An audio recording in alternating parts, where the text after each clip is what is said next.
bring with them to the workplace. Every one of their friends and family whom they are connected to on Facebook and MySpace and Twitter and YouTube and the other networks where they engage are potential customers and potential people to share our messages with us.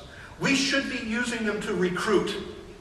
And in fact, there are recruiting tools now where you can give your employees a widget that they can put on their Facebook page to share openings in your organization. And using the old internal recruiting techniques, we're paying employees who find new recruits who get hired and stay with the organization. But how do we expect employees to share the information about the jobs are open if they can't get to Facebook? We're going to expect them to go home and do work for us? We need to let them access this stuff so they can do it.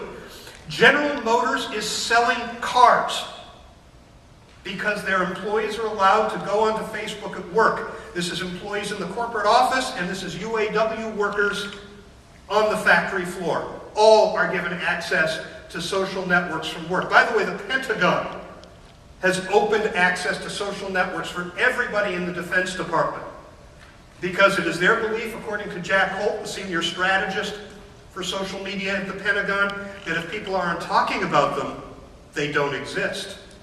It is a place for people to share the culture and values of the organization.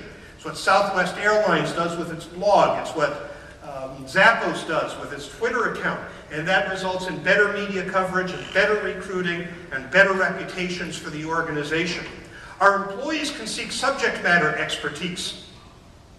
I mean, have any of you ever used Twitter or LinkedIn to go out and ask a question because you couldn't find the answer captured within the boundaries of your organization chart? Okay. That's where subject matter expertise resides. In fact, research that was done by the Society for New Communication Research and SAP has determined that your decision makers who are able to go out and test ideas with their social media peer groups make better and faster decisions on behalf of the organization. And with all of these employees out there listening to all of the people that they're connected with, do you think they're not hearing things that the organization would like to know? Opinions about products, problems with products and services, things about competitors, marketplace issues. If we can only develop the models and the processes to allow employees to share what they learn from their peer groups, the knowledge that we'll get, the intelligence that we'll get, will be priceless.